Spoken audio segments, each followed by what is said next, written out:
Hey guys, welcome back. So today I brought home the 6,000 watt Troy-Bilt generator. This one I found listed on Facebook Marketplace for $150. According to the listing, the engine runs, but the generator is not making power. So usually when they don't make power, don't get your hopes up. More often than not, it is a bad power head and that needs to be replaced. In this case, I have several power heads that'll fit on this engine, so I'm not too worried about that.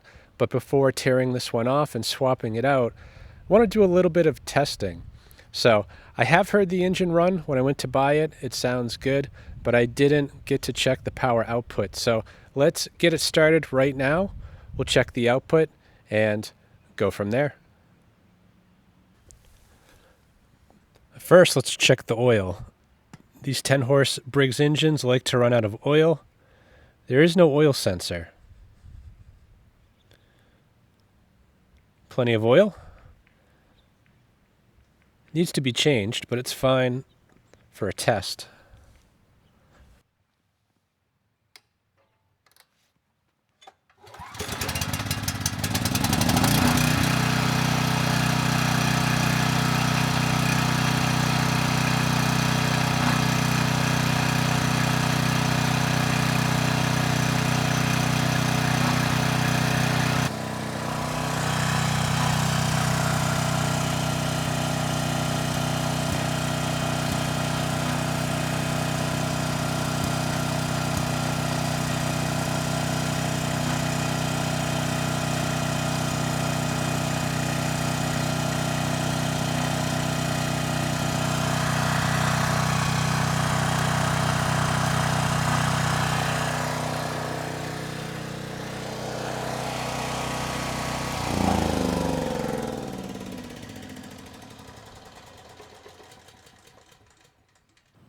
Very interesting. The output, I was not expecting to see much, and in this case, I saw less than I would have normally expected. If the power head's not powering up, you should see about 2, 3, maybe 4 volts AC out, and I was only seeing 0.57 volts.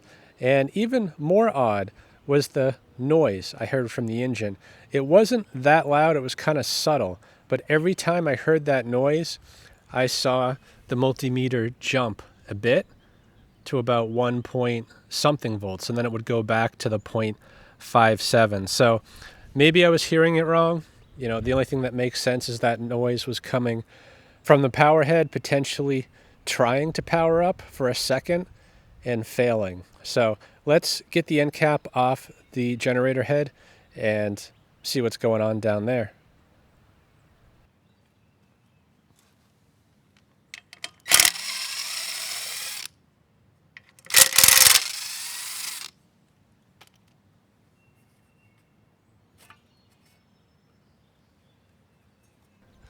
Yeah, there's no need to break out the multimeter on this one. I can tell visually that the stator has failed. If you look at the lacing right here, especially along the bottom, you see it's burnt looking, and some of the wires are burnt as well. So unfortunately, the stator is bad and has to be replaced. So let's get this inside and pull off this bad power head. I think I'm going to start by just getting the tank out of the way. It'll give both of us a better view of what we need to do down below.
I'm just sizing up which of the two power heads I want to put in this one's place. The first option is this power head here. It's from a Briggs & Stratton storm responder generator. Now, this engine ran out of oil, so it's done, but the power head looks to be in very good condition, and these are very well-made power heads. So not a bad choice. I think what makes it even better is that this connector here is compatible with the control panel. So it's just a matter of plugging it in, and we should be good to go. I guess my only concern is that this power head here had an automatic voltage regulator. So it'll hold the voltage right at 120 volts, whereas this one doesn't have that. So the voltage will be high without a load and a bit low under a load. So still a decent choice, but I think I have a better one, which is this power head right here. This does have an AVR, and I measured it up, and it seems to be identical to this power head, both in the inner and outer diameters as well as the total length. So if that's the case, it's going to simplify this quite a bit, because I can just leave this bell housing in place and actually leave the rotor in place as well. All I need to do is slide off the bad stator, slide this one in its place, reconnect the wiring, and I think we'll be good to go. The only other consideration here is the end housing, because the Yamaha as well as Subaru engines, the crankshaft's an inch higher where it exits the block. So these legs go down about an inch and then attach to the mounting points. And if you look over here, the legs on this end housing are flat. So I think once I get this power head off, I need to swap the end housings out, and then that should slide right in place, and I think we'll be good to go. Let's start by getting all this stuff out of the way. And it looks like we are missing a bolt. So someone's definitely been in here before me.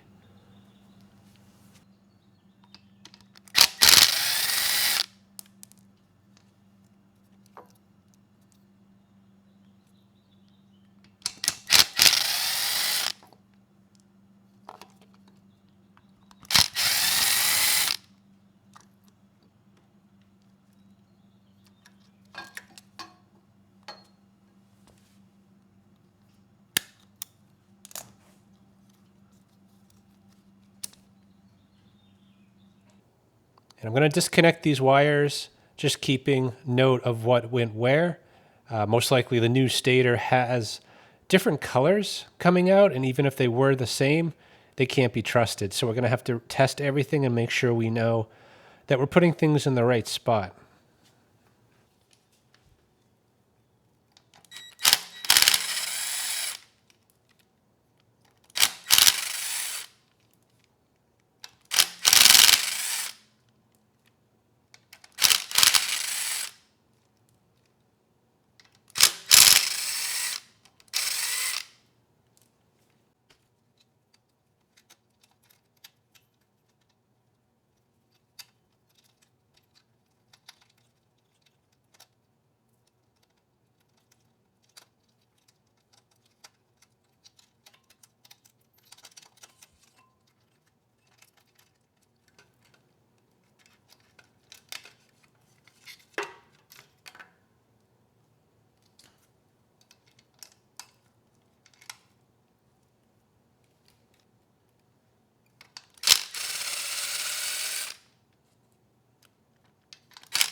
There's one wire I forgot, which is the grounding wire. So we'll disconnect that.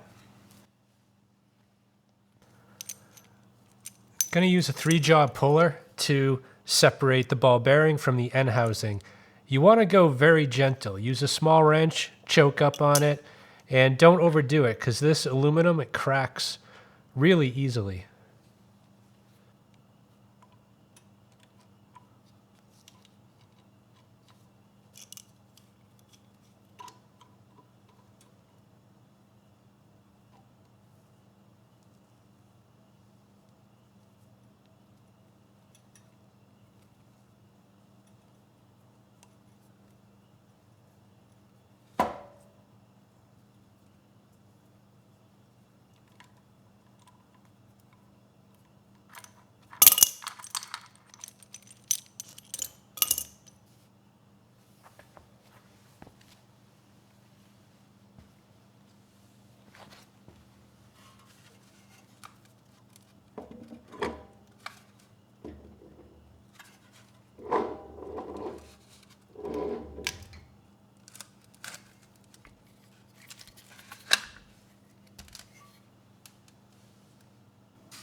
This side of the stator looks to be in pretty good shape. Don't see any signs of a meltdown over here. Anyway, to get the end housing off, there are 2 thin bolts that go through, and the only purpose of it is to hold the end housing on during assembly. They're not critical to the function of the stator.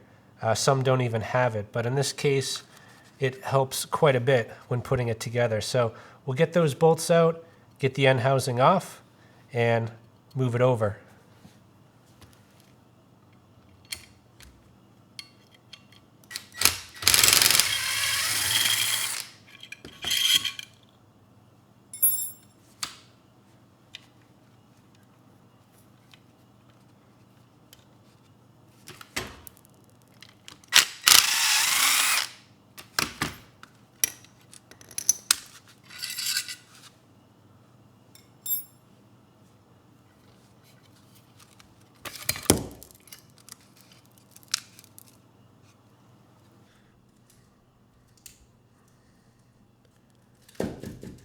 It seems like the damage is confined right to here, which corresponds to what we were looking at before. You can see the lacing is actually broken. And if you look on the end housing, it left its mark where it happened. Anyway, let's get the good stator out and move this housing over.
I'm going to take a second and just swap out this outer covering because the stator that I'm using, the replacement one, has the model info of the generator that this came from, which does not apply. So I don't want to confuse anyone or send them down the wrong path. So we'll get this sleeve off and move that one on over.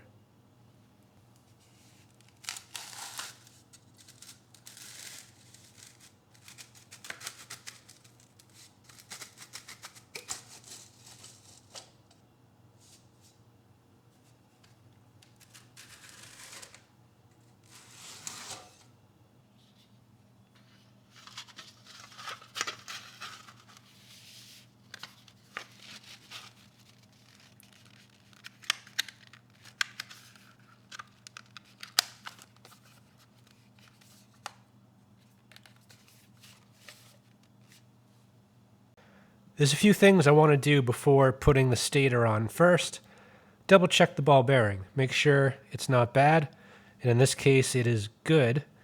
I want to also clean these slip rings up with a piece of green Scotch-Brite and then test the resistance at the slip rings. Make sure the rotor is good.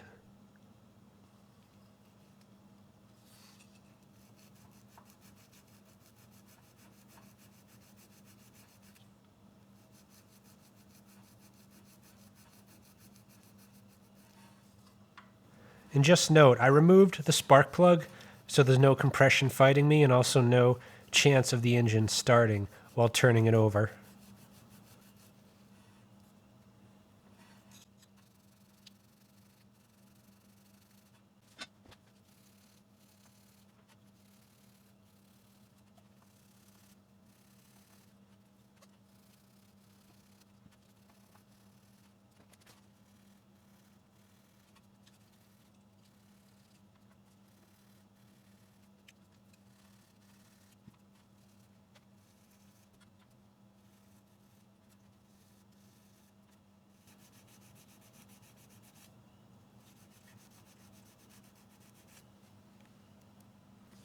Hopefully you can see that multimeter okay.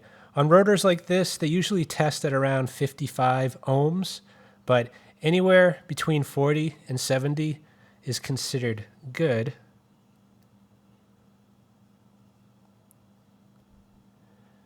In this case, we're right at 50 ohms, so that seems to be a good rotor.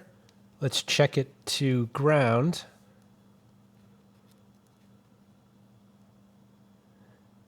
And there's no connection. So that rotor should be fine.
This one was a little deceiving.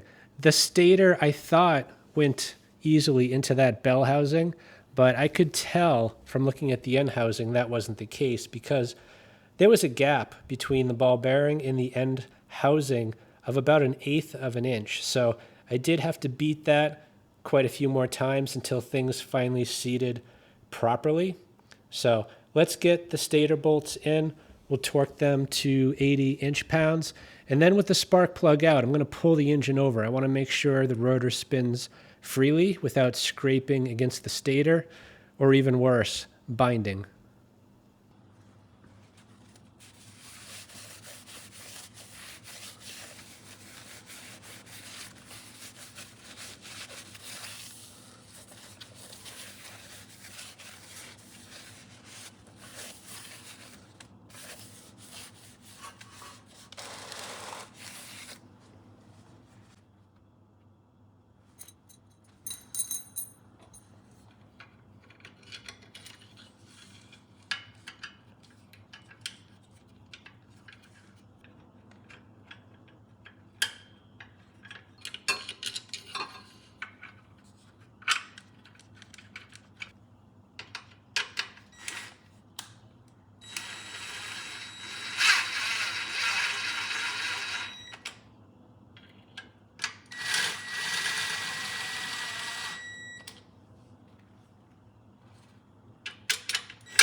We're good.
Before I connect up these wires, I really want to understand what each of these wires are. I mean, the green one, I think that is most likely the ground, but then we have a blue, a black, a gray, and a red. So 2 of these should be the hot wires for leg 1 and leg 2, and the other 2 are most likely neutrals. And we need to find out which ones the neutrals are, because those are connected together. They're basically a dead short, and you want to make sure that you do not put them on the same winding, or you will short out that winding, cause damage to the generator, and possibly injure yourself. So I've got the multimeter set to test continuity, and we'll start with the ground, which should be the green wire, and it is. Let's just check the others to make sure. Interesting. We have a ground on red and a ground on black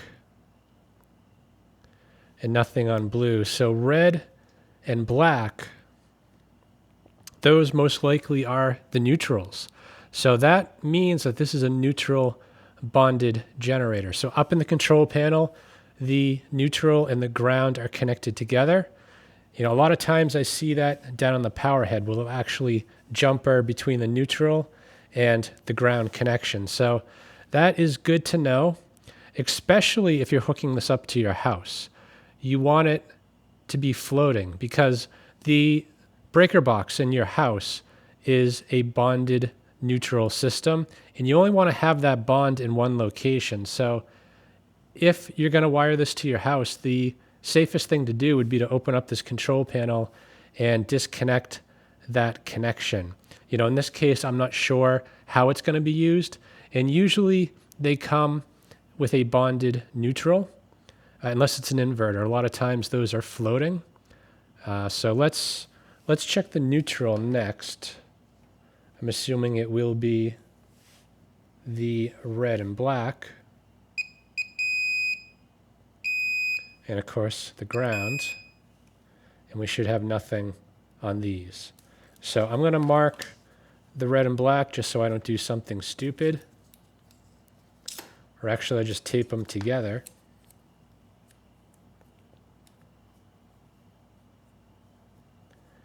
And the other two wires, the blue and the gray, that must be leg 1 and leg 2. So we'll put one of the probes here in one of the legs. And let's check the blue. Nothing. But the gray we do. And nothing anywhere else. So let's move it to the opposite side. That should be the other leg, which is the blue.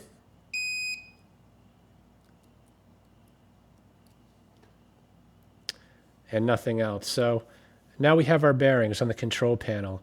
These are the hot wires, leg 1, leg 2. That's the ground. And the red and the black, those are the neutral. Now, as far as the stator goes, the old stator had 4 wires coming out.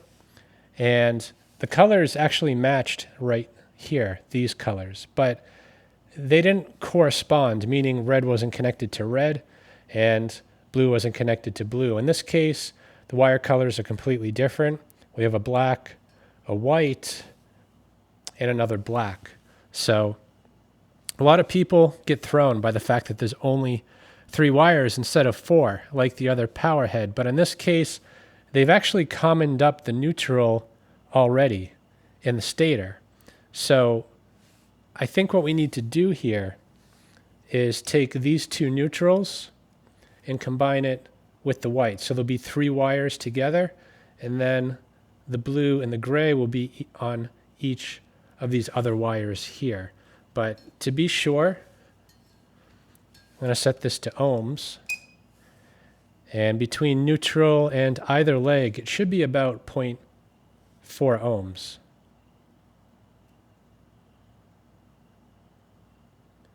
Yeah, 0.3, 0.4.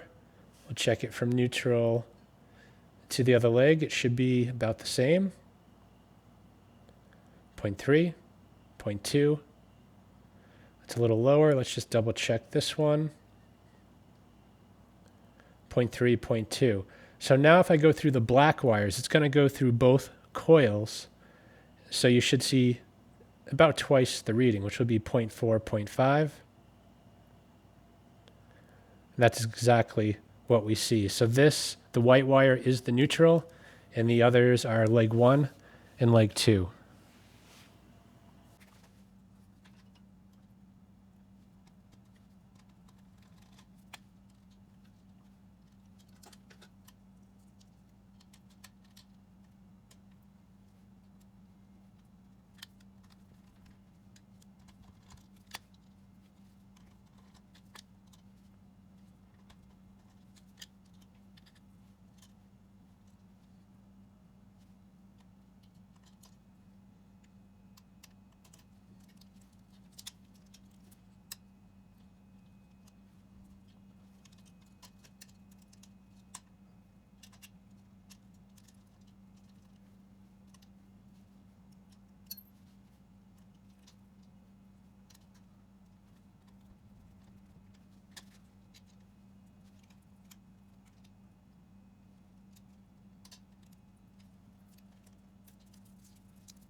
And that is theoretically it. So I'm going to drop the plug back in the hole. I'm going to leave the end cap off for now, as well as the fuel tank. And let's get this thing back outside, get it started, and see if we get any power out of this thing.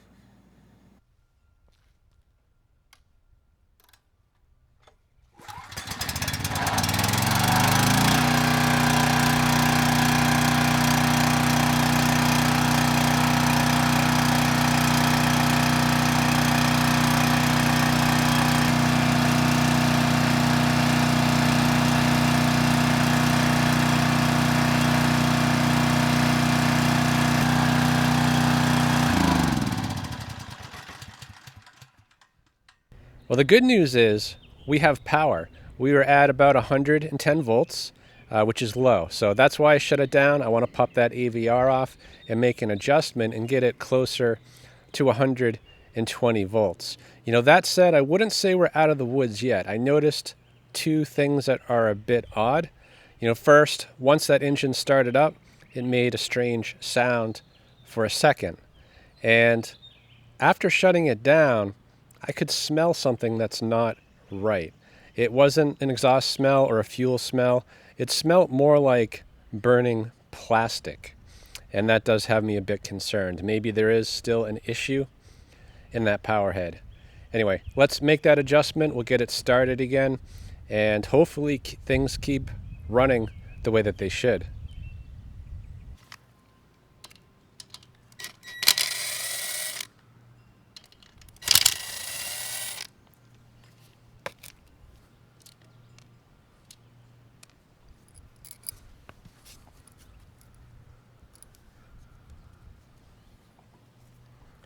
And this is the potentiometer here. You want to turn that screw usually clockwise to bring the voltage up. So I'm going to turn it half turn and see what that gets us.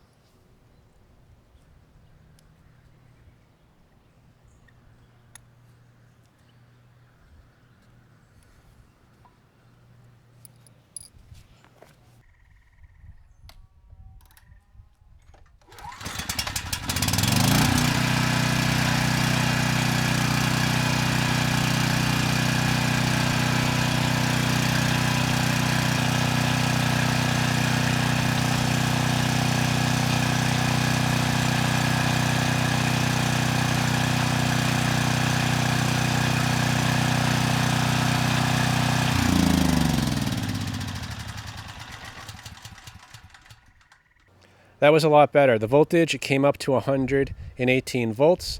This time, the engine didn't make any strange sounds, and I don't smell anything unusual. So I'm going to turn that maybe another quarter turn and start it up again. I'd rather have that voltage a little on the high side than on the low side.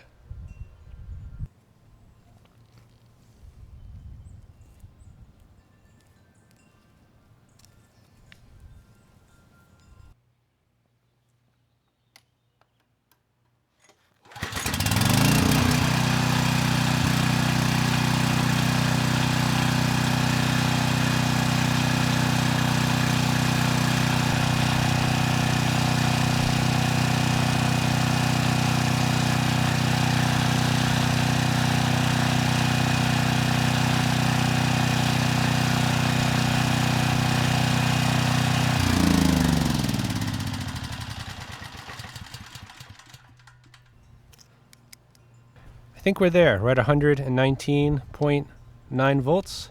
So I'm going to resecure the AVR and do some load testing.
Not bad. It handled the 3000 watts without issue, staying above 60 hertz. And the volts, I think, were around 118.6 volts. So no issues there. The engine continued to sound good.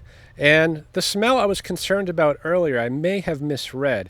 I wasn't sure what it was or where it was coming from, but it seems like it was coming from this area, like the head and the exhaust. So it may have just been something burning off. Anyway, there is one more test I can do. I want to get the multimeter on the 240 outlet, just make sure we have 240 volts, which would indicate everything is wired properly. Got the probes, the multimeter, and the 240 outlet. So we get it started again, make sure I can see 240 volts. Then I'm just going to keep a 3000 watt load on it for about 15 minutes. I just want to make sure there's no surprises here.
I'd call that a pass. I ran it for 15 minutes. We had 240 volts on the 240 outlet, and I had a 3000 watt load on during that time, and it didn't miss a beat. So I think we're in good shape. I'm going to get this back inside and finish it up.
Well, guys, that is pretty much a wrap. This generator lives again, and I've got to imagine the original owner must have been pretty disappointed with it when it stopped making power, because this clearly was cared for. It was stored indoors, the tank is clean, the engine runs well, and there was minimal dirt and dust on this machine, yet that power head melted down. And unfortunately, all the care in the world isn't going to prevent that kind of thing.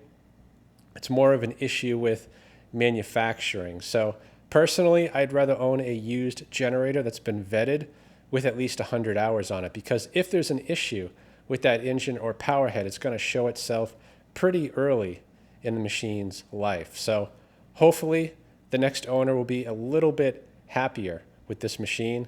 than the first guy. So I hope this video helps someone. Thanks for watching.